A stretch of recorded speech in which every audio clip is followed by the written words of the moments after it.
그 산부인과 그 초음파실 앞에 이제 그 아내들의 그 진료를 이제 진료 결과를 기다리는 남자들이 한열로 쫙 이렇게 앉아 있었어요.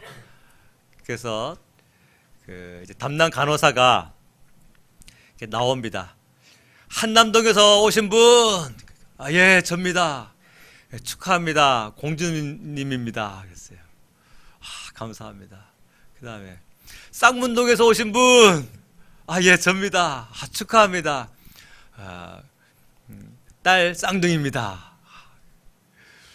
그 다음에 세곡동에서 오신 분, 접니다. 축하합니다. 아들 새 쌍둥이입니다. 그 다음에 내곡동에서 오신 분, 아, 예, 접니다. 축하합니다. 아들 내 쌍둥이입니다. 네, 그 다음에 구로공단에서 오신 분, 이제 이 남자가 뭐 들으라는 거예요. 다리가 덜덜덜덜 떨리는 거예요. 근데 그 옆에 한 남자가 옆으로 쿵 하고 쓰러졌어요. 천호동에서 온 사람이에요.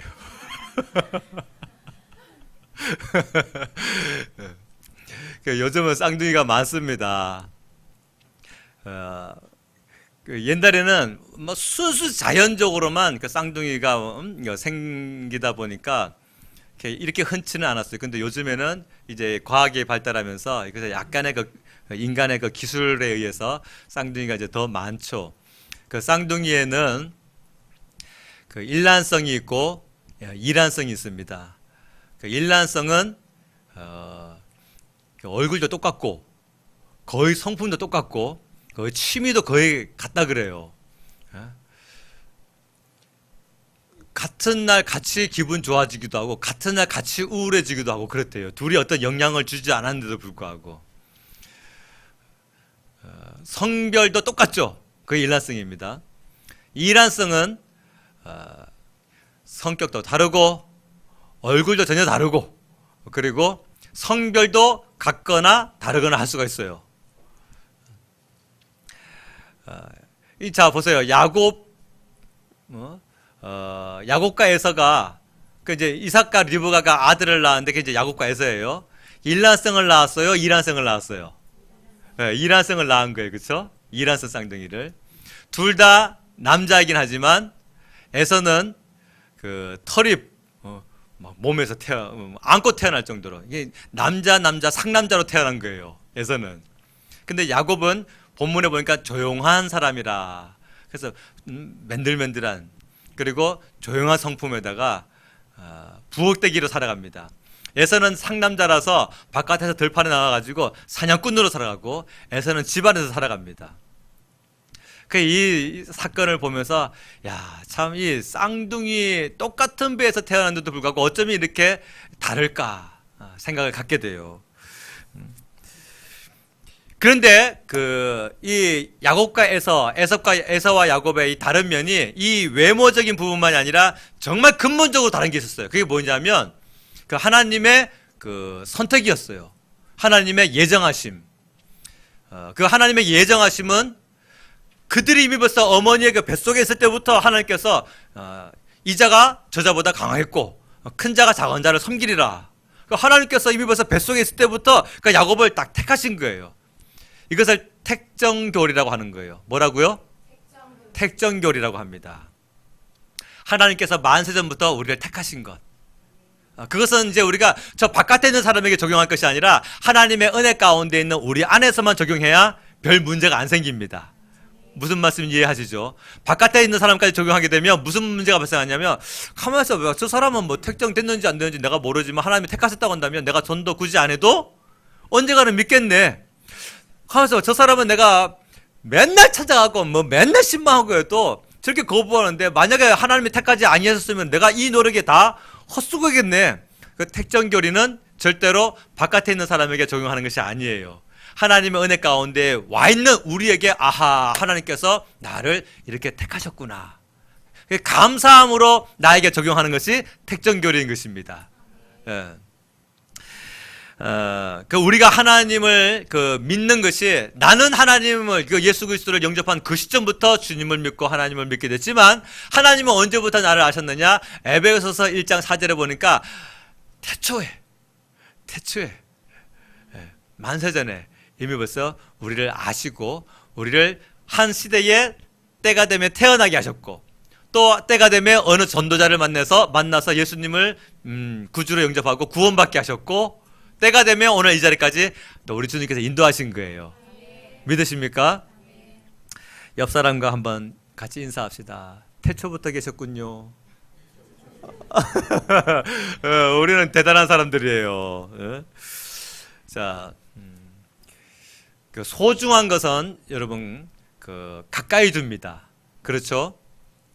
소중한 것은 절대 멀리 두지 않습니다. 그 멀리 두는 것은 그 미련한 사람들이나 하는 짓이지 소중한 것은 자기 바로 코앞에 눈에 보이는 곳에 가까이 두게 마련이에요. 우리에게 소중한 것이 무엇일까? 첫 번째 가족입니다. 가족. 아침에 눈 뜨면 제일 먼저 보이는 것 그게 누구예요? 가족이에요. 우리가 신앙생활을 잘하고 또 우리가 은혜 가운데 있다 한다 할지라도 아니 심지어 우리가 그 하나님의 그 예배당에 와가지고 예배를 드리고 은혜를 많이 받고 또 헌신도 하고 전도도 하고 충성도 합니다. 그런데 내 가족이 믿음으로 하나 되지 아니할 때에 내 마음 한쪽 구석에는요 이렇게 엉어리진 짐이 있어요. 해결되지 못한 어떤 그런 무거운 짐이 있습니다. 이 부분이 언제 해결되어지느냐? 우리 가족이 내가 헌신하고 전도하지만 결국은 우리 가족이 전체가 다 우리 하나님 안에서 믿음의 가족으로 회복되어질 때에 그때 진짜 천국을 누리게 되어지는 거예요. 천국을. 그래서 우리에게 있어서 가장 소중한 것은 그 첫 번째 바로 무엇이다? 가족이다라는 겁니다. 우리 가족이 하나님 안에서 은혜롭고 또 믿음으로 잘 세워지게 되시기를 바랍니다. 그 두 자녀가 있다고 할 때에 그 한 자녀는 귀하고 한 자녀는 아주 귀하죠.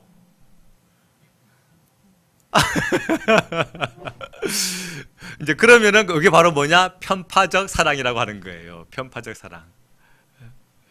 귀하긴 한데 잘하는 자녀는 아주 귀하고 좀 못하는 자녀는 좀 덜 귀하고 이게 바로 뭐다? 편파적 사랑이다라는 거예요. 둘이 키우는데 얘는 학교 다닐 때부터 원래 잘했어. 뭐 상을 막 싹 쓸어. 근데 얘는 맨날 아웃사이드야. 바깥으로 돌아. 그러더니 아니나 다를까 이제 사회로 나왔는데 얘는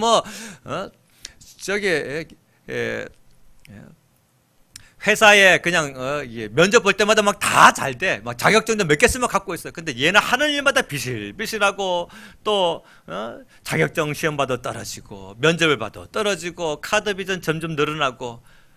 그때 이제 부모가 얘는 믿음직스러워서 막 얘에게는 막 전폭적인 지원을 하는데 이쪽 친구에게는 이쪽 아들에게는 막 재정을 아끼거나 사랑을 좀 덜 주거나 할 때에 이제 이게 바로 뭐다? 편파적 사랑이라고 하는 거예요. 이걸 이쪽 자녀가 이제 그걸 느끼게 되잖아요. 그러면 그 가슴 가운데에 제가 목회하면서 참 많이 느낀 것이 40대, 50대 되신 분들도 목사님, 저는 사실 우리 엄마가요, 저보다는 언니를 더 사랑했어요. 목사님, 우리 오빠를 저를 더 사랑했어요, 저보다. 내 동생을 하나님은 더 챙겼어요. 우리 부모님은 더 챙겼어요. 이런 얘기가 들려요. 그래서 이게 평생 가는구나. 부모에게 받은 그 사랑이 부모에게 어떤 그런 받은 영향이 평생 가는구나. 여러분 좀 그럴지라도 느낄 때에는 균등하게 사랑을 해주세요. 균등하게. 잘하는 자식을 사랑하고 덜 못하는 자식을 덜 사랑하고 이렇게 되면요 무슨 문제가 발생하는지 아세요? 만약에 하나님께서 우리를 기도 생활 잘하고 예배 생활 잘하고 헌신 생활 잘하고 전도 생활 잘하는 그 친구만 사랑하고 거기다가 막 모든 막 재정과 건강과 복을 막 다 갖다 부어주고 이쪽에 기도도 잘 못하고 예배도 잘 못 드리고 헌신도 못하고 전도도 못하는 그런 사람에게는 하나님께서 재정의 복도 찌글찌금 건강의 복도 잘 못 주고 못 주시고 아끼시고 그래 보세요. 그러면 누가 하나님 교회에 남겠습니까? 하나님은 모든 자들에게 은혜롭게 심지어는요 떨어지는 빗방울도 악인과 의인에게 그냥 균등하게 다 내리신다고 말씀하셨어요. 만약에 나에게 잘하는 자 보세요 여러분 명절 때에 바구니 막 들고서 찾아오는 그 자식만 귀한 것이 아니라 명절 때에 찾아오지 못하는 그 자녀도 귀한 것입니다. 나를 해외여행 시켜주는 그 자녀만 귀한 것이 아니라 뭔 사정인지 모르지만 지들끼리 해외여행 가는 그 자녀도 귀한 거예요. 왜 아멘 안 하십니까? 이런 고민 저런 고민 싫어서 저는 하나만 나왔어요. 그냥 천폭적으로 주려고, 그냥 헷갈리지 않으니까. 자, 어떤 부모는 그 싹을 보고 투자를 하려고 그래요. 얼마나 패단인지 몰라요. 지금 오늘 본문에 그 이삭이 장남 에서를 사랑하는 거예요. 그 다음에 리브가는 차남 야곱을 사랑하는 거야. 이유가 뭔가 봤더니 그 아들의 성품과 그 아들의 됨됨이에 따라서 부모들이 결정해버린 거예요. 오늘 본문에 나옵니다. 자, 27절 말씀 보세요. 27절 합독합시다. 시작. 그 아이들이 장성함에 에서는 익숙한 사냥꾼이었으므로 들 사람이 되고 야곱은 조용한 사람이었으므로 장막에 거주하니, 아하, 에서는요 상남자로 태어나가지고 막 들판에 나가지고 사냥꾼으로 살아가는 거예요. 근데 잘해. 익숙한 사냥꾼. 그러니까 아버지가 뭐예요? 장남을 딱 보는데 얘는 막 가서 자격증 시험을 보는데 탁탁 붙어. 성적도 좋아. 회사 입사도 잘해. 뭐든지 잘해. 그러니까 익숙한 사냥꾼이니까 사랑하는 거야. 이게 이삭의 사랑이었어요. 근데 야곱은 뭐였어요? 조용한 사람으로 장막에 거주하니. 남자는 원래 장막에 거주하면 안 돼요. 낮에 나가야 돼. 불과 한 3, 40년 전만 해도 남자는 부엌에 못 들어갔습니다, 여러분. 그렇죠? 부엌에 못 들어오겠어요. 근데 이삭은 워낙 부엌대기라서 그냥 엄마 치마 자락 붙들고 살아가는 그런 사람이라서 그냥 장막 안에서만 거주했어요. 그 자녀들의 됨됨이에 따라서 아버지는 장남을 사랑했고 어머니는 차남을 사랑해버린 거야. 여기서 형제의 갈등이 빚어지게 됐어요. 형제의 갈등이. 심지어 이삭의 사랑이 편파적 사랑으로 어떻게 나타납니까? 그 다음 구절이에요. 28절 읽습니다. 시작. 이삭은 에서가 사냥한 고기를 좋아함으로 그를 사랑하고 리브가는 야곱을 사랑하였더라. 아멘. 이삭은 에서가 그냥 나가서 뭐든지 잘 해내는 그 모습 보고서 에서가 가져오는 고기가 좋은 거죠.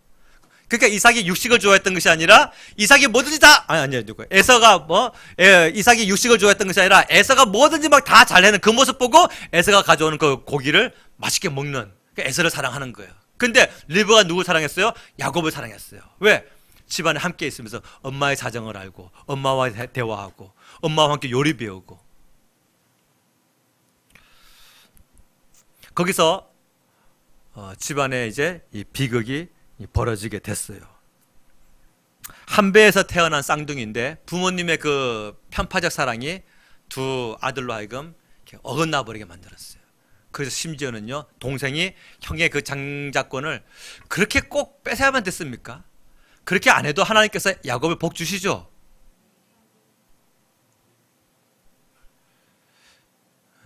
잘 모르세요?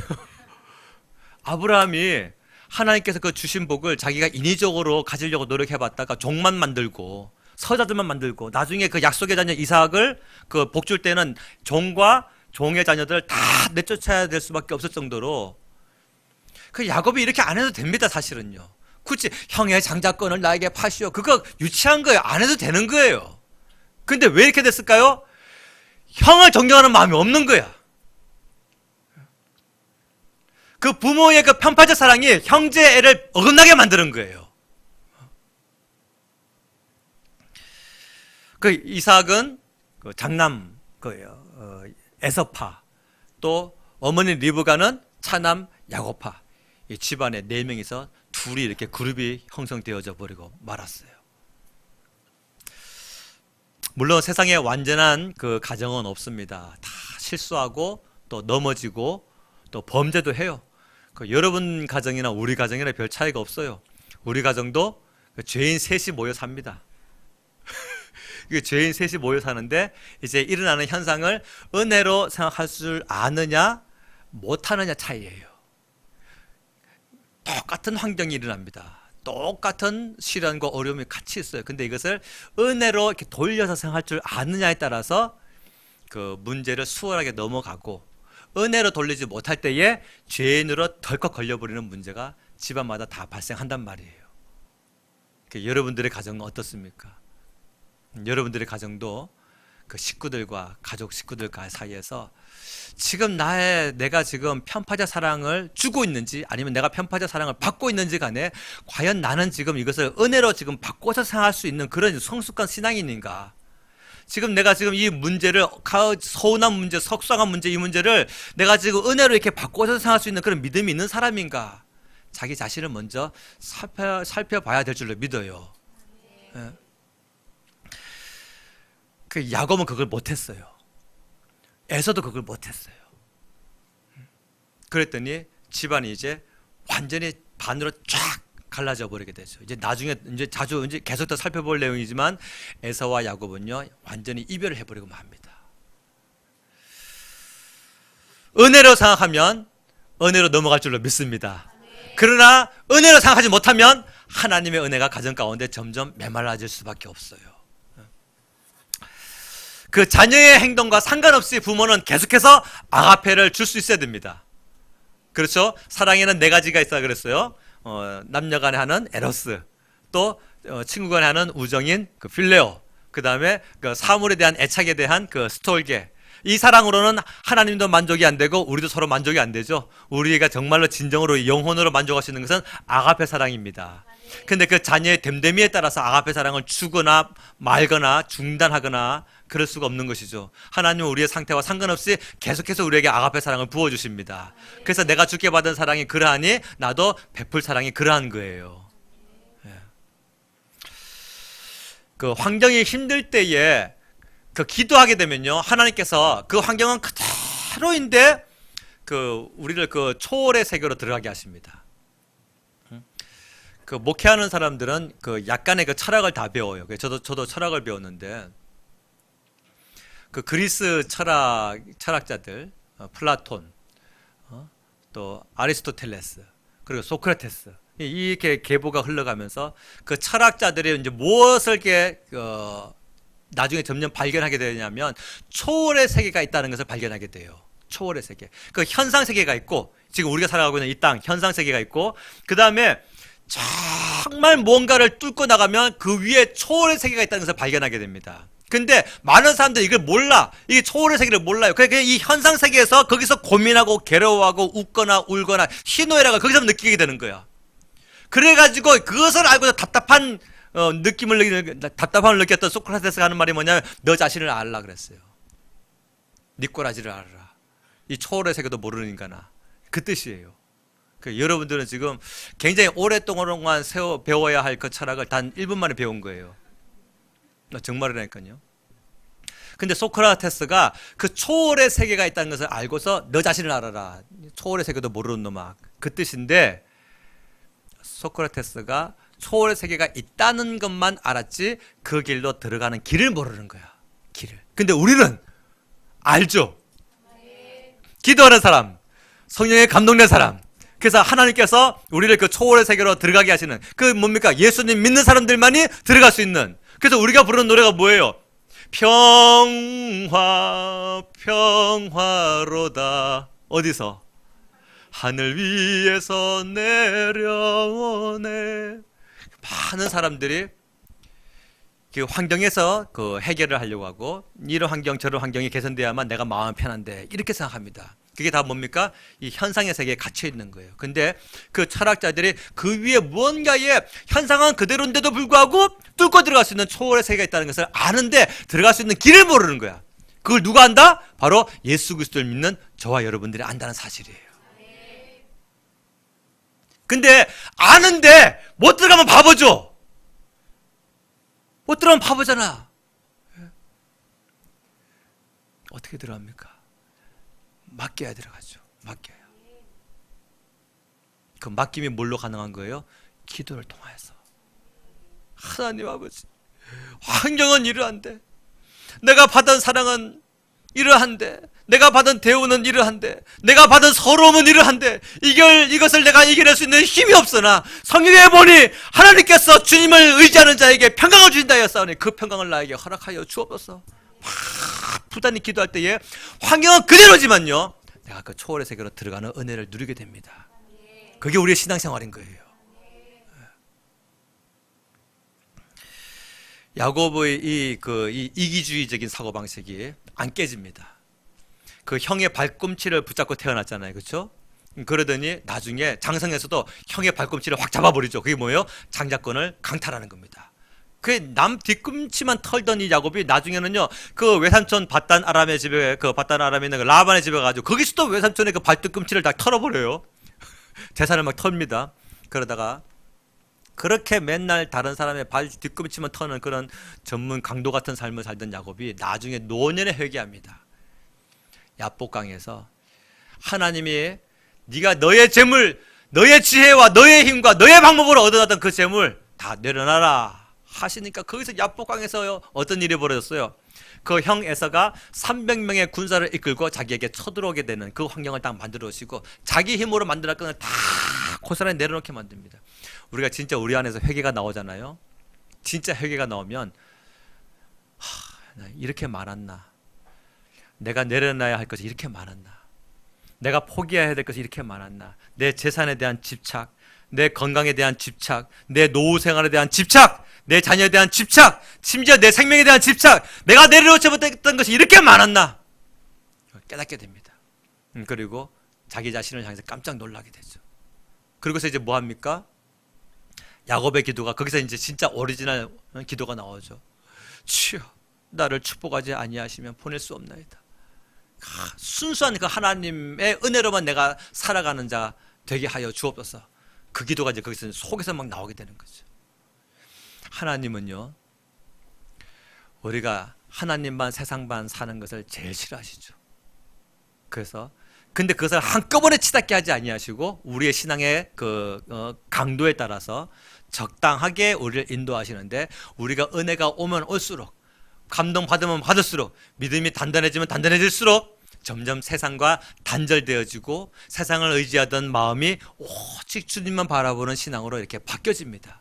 이게 우리를 하나님을 만드시는 작업인데, 이것을 한마디로 뭐라 하는 거예요? 성화라고 하는 거예요. 성화.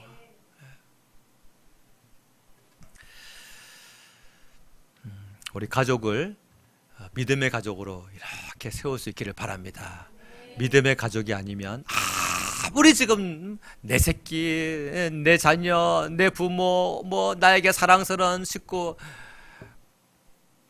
나중에 보이냐면요, 서로 간에 다 연단거리밖에 안 돼요. 연단거리밖에. 소중한 것은 가까이 있는데 그 첫 번째가 가족이었어요. 두 번째는 뭐냐? 바로 아침에 눈 뜨자마자 제일 먼저 영적인 눈에 보이는 내 안에 심겨주신 하나님의 나라예요. 하나님의 나라가 우리에게 행복한 기업입니다. 오늘 본문 말씀에 33절부터 34절 말씀을 합독하겠습니다. 33절부터 34절 합독합니다. 시작. 야곱이 이르되 오늘 내게 맹세하라. 에서가 맹세하고 장자의 명분을 야곱에게 판지라. 야곱이 떡과 팥죽을 에서에게 주매 에서가 먹으며 마시고 일어나 갔으니 에서가 장자의 명분을 가볍게 여김이었더라. 아멘. 자, 저를 보세요. 그 에서가 그 신분이 뭐냐면 익숙한 사냥꾼이었어요. 그러니까 이 친구는 나가면 뭐 그냥 빈손으로 온 적이 없어. 왜? 자기 일에 익숙하니까. 그 자기 일에 익숙한 사람은 항상 존귀한 일에 선다 했잖아요. 훌륭한 일에 서고. 그 자기 일에 익숙한 사람은 실패가 별로 없어요. 그러니까 그런데 항상 빈손으로 오지 않았는데 어느 날 갑자기 빈손으로 오게 된 거야. 그때 조심해야 돼요. 우리가 항상 하던 일이 잘 되다가 갑자기 안 될 때에, 그때에 시험이 찾아올 수가 있어요. 안 될 때에 그 안 되는 부분을 하나님께 맡겨야 될 줄로 믿습니다. 그 에서가 항상 잘 되던데 어느 날 갑자기 안 된 거예요. 그래서 배는 쫄쫄 굶고 배고파 죽을 지경인데 집에 왔더니 야곱이 뭐 하고 있어요? 팥죽을 쓰고 있는 거예요. 그 야야야 동생아, 너 그 팥죽을 나한테 좀 다오. 야 형이 죽을 지경이다. 그랬더니 나 뭐 줄 건데 이거 주면은. 그 뭘 원하는데? 그 형의 그 장자권 나 줘. 알았어, 야 그 너 가져. 하고서 구두 계약을 한 거예요. 구두 계약을. 그 말로써만 그냥 야 너 네가 장자도 앞으로 우리 집에서. 그런데 성경은 에서가 그 장자의 명분을 가볍게 여겼더라. 다시 말하면 귀하게 여기지 아니했더라라고 선포합니다.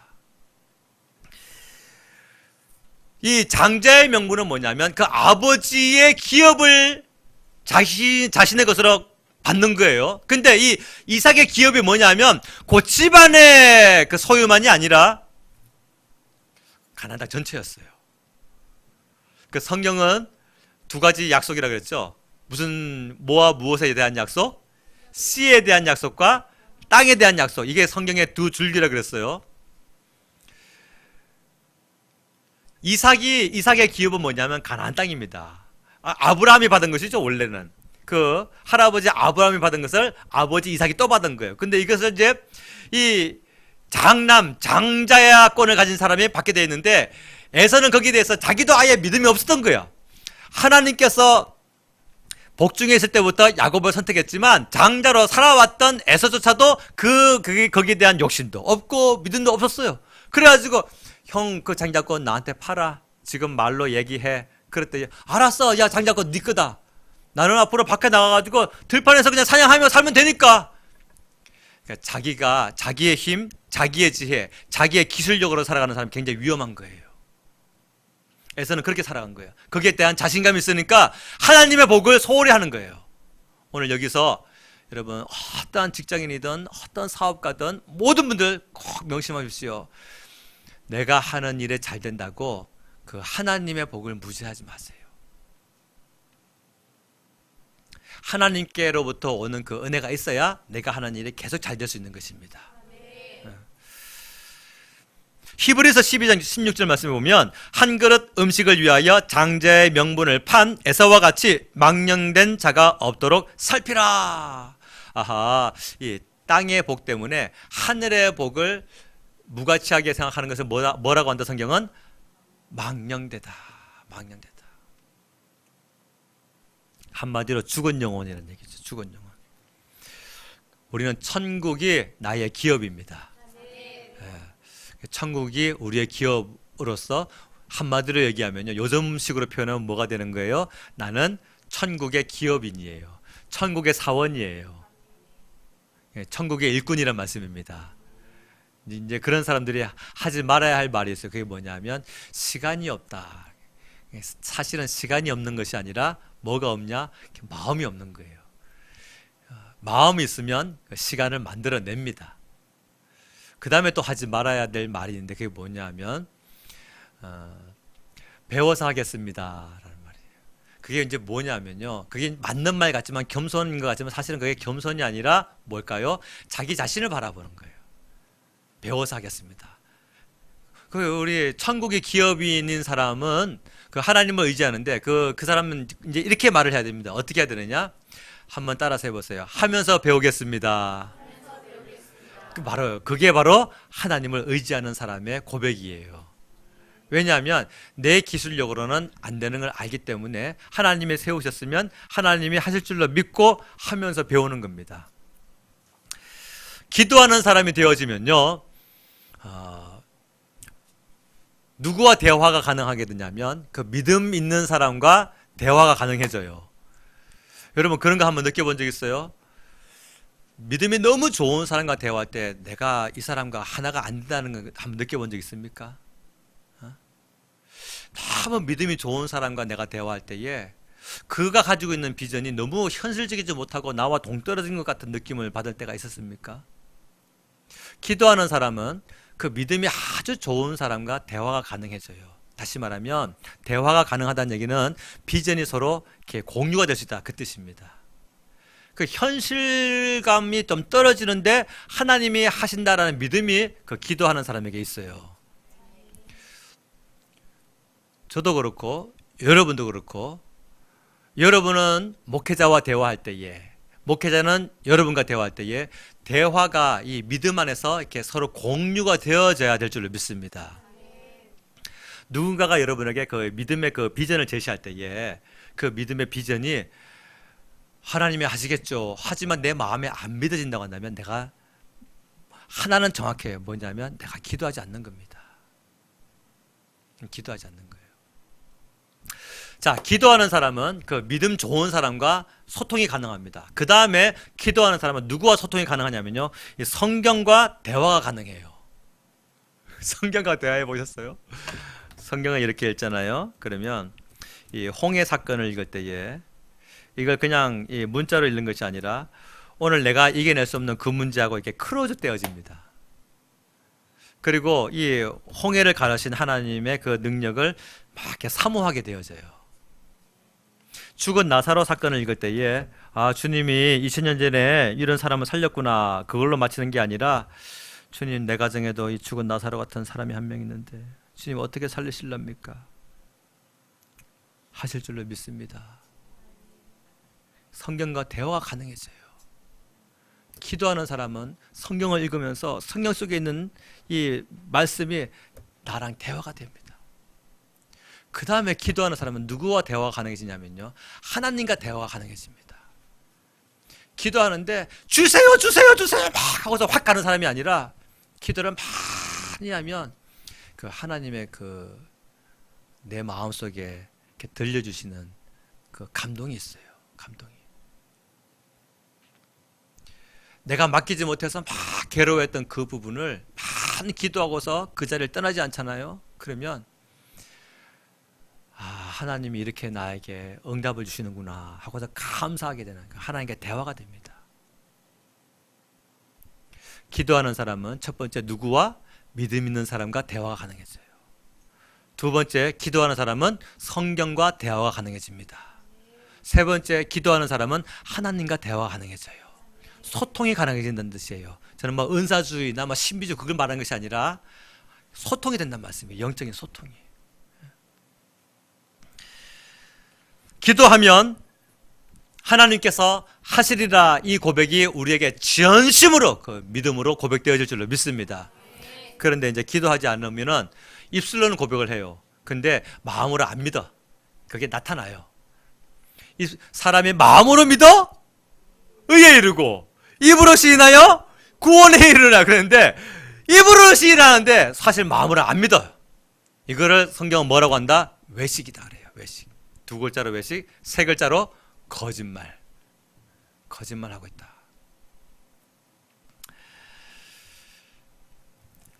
이 야곱이 리브가와 어머니 리브가와 함께 그 부엌대교로 있으면서 그 뭘 들었겠어요? 그 리브가가 둘이가 이제 뱃속에서 막 싸울 때에 이럴 때는 내가 이럴 경우는 내가 어찌할까 해서 기도했잖아요. 기도했더니 하나님께 뭘 받았어요, 그렇죠? 그게 뭡니까? 야곱을 통해서 그 선조 아브라함의 복이 흘러갈 것이다. 그 복을 받은 거예요. 그 약속을요. 그 리브가 그 얘기를 했을까요? 안 했을까요? 수십 번, 수백 번 했을 거예요. 왜? 리브가는 야곱을 사랑했으니까. 수천 번 했을 거예요. 네가 이놈아, 네가 정신 바짝 차려야 돼. 네가 너의 할아버지 아브라함의 대를 이을 자야. 정신 차려야 돼. 너의 형 그 에서는 한물 갔어. 안 돼. 근데 이 야곱이 그것을 가지고 하나님의 선하신 뜻 가운데에서 주님의 뜻, 주님의 때에 이루실 줄로 믿습니다. 이렇게 기도의 자리로 들어가야 되는데 기도의 자리로 들어가지 않냐고 자기의 방법으로 이것을 이루려고 한 거예요. 그래가지고 형의 장자권 나한테 팔아 하고서 팥죽으로 거래를 한 거예요. 그 덕에 자기가 형에게 미움받아가지고 20년 동안 쫓겨나갔어요. 집에서. 결국은요, 자기 그 일을 만들어준 그 리브가 어머니와 완전 영영 이별하게 돼가지고 자기가 20년 동안 타양 생활을 하는 동안에 리브가는 어머니는 죽습니다. 하나님의 때까지 이 믿음으로 좀 잘 견디면 되는데 그 인간적인 노력으로 막 만들려고 하는 것이 결국은 복이 돼요, 안 돼요? 복이 안 됩니다. 하나님께서는 그 가나안 땅을 판매하지 못하도록 법으로 딱 제도해 놓으셨어요. 장자권을 팔았다라고 하는 것은 그 이삭이 가나안 땅을 유업으로 받는 것을 야곱 에서가 판매했다는 뜻이에요. 이해하세요? 무슨 말인지? 가나안 땅이 아브람, 그 다음에 그 아들 이삭, 그 다음에 장자 이렇게 내려와야 되는데 에서가 장자권을 팔았다고 하는 것은 그 집안의 그 소유만이 아니라 이 가나안 땅 전체에 대한 그 장자의 명분을 나는 필요 없어 라고 해서 땅을 그냥 포기해버린 거예요. 팥죽에 팔아버린 거예요. 하나님은 그 가나안 땅을 절대로 매매하지 못하도록 묶어놓으셨어요. 그 이유는 뭐냐면 가나안 땅은 뭐의 상징입니까? 천국의 상징이에요. 천국은 매매할 수 있어요, 없어요? 만약에 우리가 천국 가가지고 천국 매매할 수 있다고 한다면 이 집이 저쪽으로 헐값으로 팔리고 이게 안 되겠죠, 그렇죠? 왜 안 됩니까? 첫 번째, 하나님의 소유이기 때문에 거래할 수가 없어요. 두 번째, 자자손손 대대로 그것에 들어가지고 영원토록 살으라고 매매하지 못하는 것입니다. 똑같아요. 가나안 땅도 하나님의 것이죠. 하나님의 것이에요. 이 땅이 하나님의 것이 아닌 것이 어디 있어요? 만물이 주에게서 나오고 주로 말미암고 주에게로 돌아갑니다. 그래서 이 가나안 땅도 하나님의 것이기 때문에 매매 못합니다. 그 다음에 또 그 이제 여호수아 세대 때에, 모세 세대 다음에 여호수아 세대 때에 그 가나안 땅을 그 할당을 하는데 매매 금지법을 아주 강하게 딱 세워놓았어요. 그 이유는 뭐냐? 너희 자자손손 대대로 이 땅에 가서 살아라, 그 뜻이에요. 혹시 그들이 뭐 전쟁을 당하거나 혹은 뭐 빚을 많이 당해가지고 그 전답이 다른 데다가 이렇게 소유권이 이전되거나 할 때는요, 그 친척이 이것을 이렇게 돈으로 도로 물어줘야 됩니다. 이것을 성경은 기업 물을 짜다라고 표현합니다. 보아스가 루세게 한 일이 바로 그거예요. 기업 물을 짜로서. 자, 그래서 이 에서가 장자권을 팥죽에 팔았다고 하는 것은 그 이삭이 받은 이 가나안 땅 전체에 대한 소유권을 나는 포기하겠다. 아니나 다를까 에서는 이 가나안 땅에 살지 못하고 타국 땅으로 쫓겨나서 삽니다. 자기 믿음대로 되는 거예요. 심은 대로 거두는 것이 정확한 거예요. 나중에 그 열왕기상 21장에 보면요, 그 북이스라엘의 제일 악한 왕이 누구냐면 아합 왕이에요. 그 아합 왕이 자기 그 궁궐 바로 앞에 나봇이라는 사람이 살고 있었는데, 이 나봇이 좋은 포도원을 가지고 있었어요. A급 포도원을. 그래서 너 그 포도원 나한테 좀 돈으로 내가 돈 줄게, 팔아라 할 때 나봇이 생명을 지킵니다. 그게 뭐냐면 이 포도원이 소중해서가 아니라 하나님께서 땅 매매를 금지하신 것을 나봇이 기억하는 거예요. 그래서 그런 말을 해요. 열왕기상 21장 3절 말씀 보면 내가 이렇게 하는 것은 하나님이 금지하십니다. 그래 나중에 아합 왕이 막 풀이 죽어가지고 그 아내 이세벨이 당신 왜 그래요? 임금님 왜 그러세요? 나봇이 포도원을 안 판대, 흐흐흐 막 그래가지고 임금님 그런 거 가지고 속상해합니까? 해가지고 이세벨이 가가지고 그 나봇을 죽여버리고 말았어요. 물론 이제 다른 사람은 시켜졌지만. 그러니까 나봇은 뭡니까? 하나님께서 먼저 말씀하신 그 말씀을 지키느라 순교자의 삶을 살은 거예요. 그 정도로 이 땅은 매매할 수 없는 것입니다.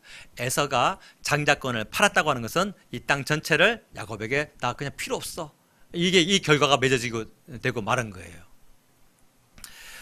하나님은 그 은혜 속에 사는 그 사람들을요 더 연단하십니다.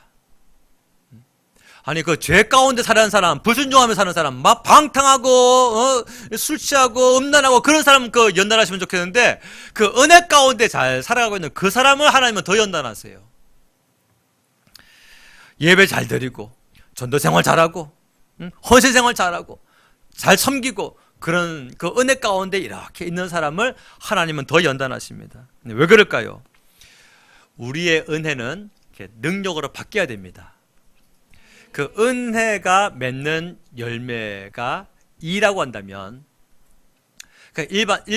일반 헌신이 맺는 열매가 1이라고 한다면 은혜로 하는 헌신은 2가 됩니다.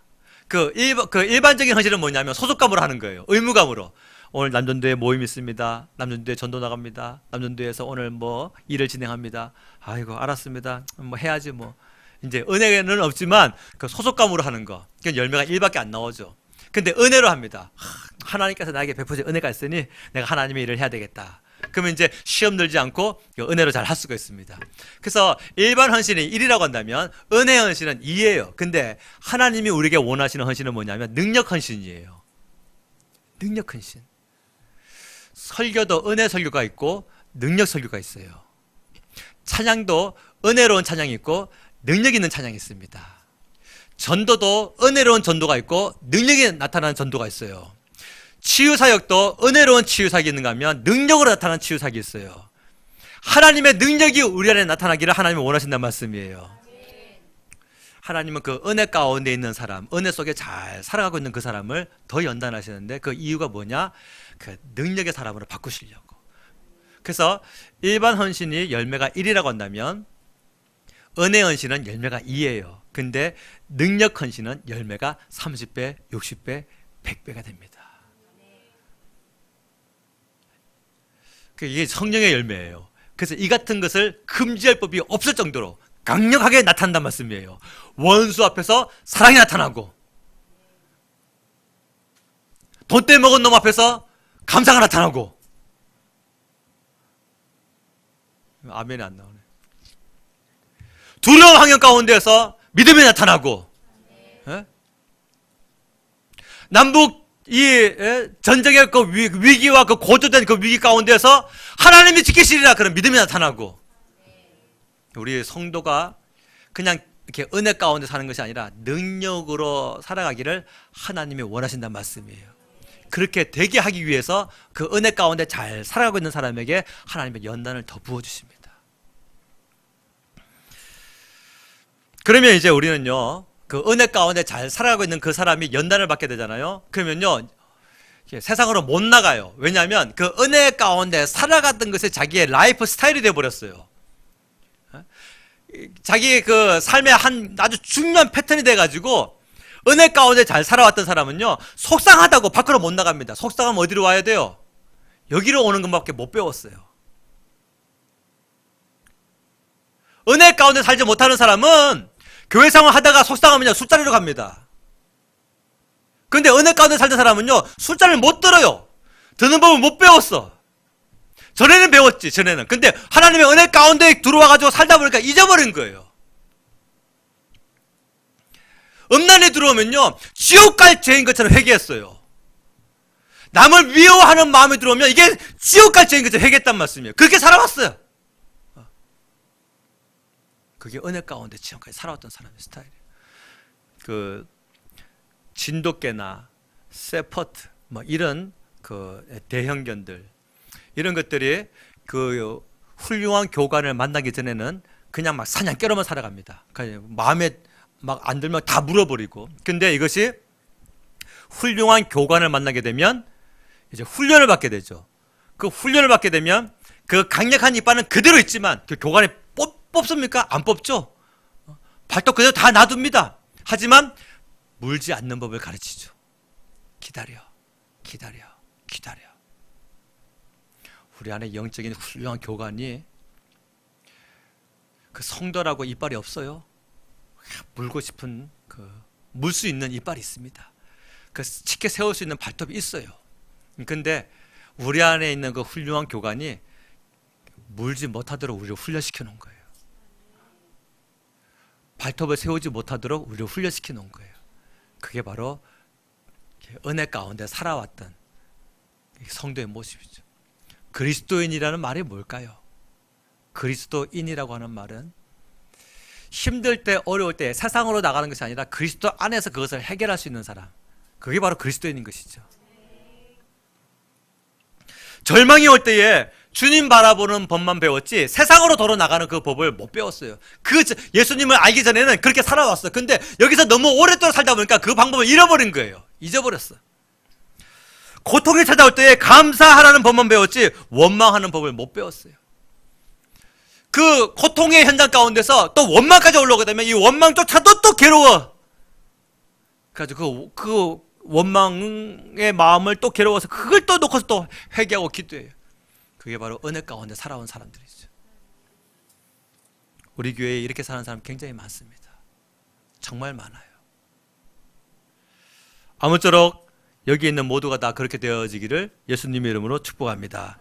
이 하나님의 은혜라고 하는 이 강력한 영적인 족쇄는요, 우리 발을 꼭 붙들어 가지고 힘들 때, 어려울 때, 괴로울 때, 고통스러울 때 못 떠나고 여기 가운데에서 부르짖고 기도하고 하나님의 위로를, 하나님의 능력을, 하나님의 축복을, 하나님의 회복하심을 막 부르짖는 그런 사람으로 만들어주는 것이 바로 하나님의 은혜라고 하는 강력한 영적인 족쇄예요. 우리가 바로 여기에 묶여있는 것을 가지고 뭐라고 하는 거예요? 그리스도인이다 라고 표현한 것입니다. 그러므로 우리가 천국을 팔 수 있습니까? 못 팝니다. 천국을 절대로 팔 수가 없어요. 하나님의 나라, 나에게 주신 영원한 기업, 이게 가장 행복한 기업인 것을 자기가 그렇게 스스로 믿어오며 그렇게 살아왔기 때문에 다른 어떤 시련과 고통이 온다 할지라도요, 다른 좋은 환경과 바꾸지 않습니다. 그게 바로 은혜 가운데 살아온 성도들의 특징인 것이죠. 한번 자기 자신에게 한번 물어보세요. 나는 과연 정말 천국 기업인인가? 나는 정말 그 천국의 사원인가? 아니면 들어가기를 간절히 사모하긴 사모하는데 출근하는 것을 귀찮아하지 않는가? 하나님의 일을 하는 것을 버거워하지 않는가? 나는 정말 그 천국의 사원인가? 천국의 기업인인가? 우리 자기 자신을 한번 돌아보시기 바랍니다. 말씀을 맺겠습니다. 두 가지를 꼭 기억합시다. 세상에 가장 소중한 것은 가장 가까이 두는 법이에요. 그 가까이 두는, 아침에 눈 뜨면 제일 먼저 보는 것, 그게 바로 뭐예요? 가족입니다. 가족을 여러분 행복한 기업으로 만들 수 있기를 바랍니다. 두 번째, 아침에 눈 뜨면 제일 먼저 보는 것이 뭐예요? 내 안에 있는 하나님의 나라입니다. 오늘도 살게 해줬군요. 오늘도 24시간을 살게 하셨군요. 내 안에 주신 하나님의 나라, 이 하나님의 나라를 천국된 기업으로 잘 경영하여서 우리 주님 앞에 지혜롭게 살았구나라고 인정받고 칭찬받는 여러분 되시기를 예수님의 이름으로 축복합니다. 기도하겠습니다. 함께 동성으로 기도할 때에 하나님 아버지, 나의 생각이 더 은혜롭게 되기를 원합니다. 주여, 나의 계획이 그 하나님의 은혜를 벗어나지 않기를 원합니다. 주여, 나의 품은 뜻과 나의 인생을 향한 행복이 그 하나님의 은혜를 벗어나지 않기를 원합니다. 아니, 그렇게 벗어나는 것을 배우지 않았습니다. 하나님은 나를 가르치시기를 은혜 안에서 해결하고, 은혜 안에서 고민하고, 은혜 안에서 치유받고, 은혜 안에서 행복을 누리도록 그렇게 나를 키우셨습니다. 그러므로 내가 이 은혜 가운데서 벗어나지 않냐하며 주님 앞에 이 괴로움과 고통을 기도하며 할 때에 하나님 안에서 그 은혜 가운데에서 내가 치유되게 하시고 회복되게 하시고 강건케 하여 주시옵시고, 우리의 가정이, 내 심령이 하나님의 영적인 기업으로 하나님의 나라로 살아갈 수 있는 성령 충만한 심령들이 되게 하여 주시옵소서. 주여, 세 음으로 동서 기도하겠습니다. 주여, 주여, 주여.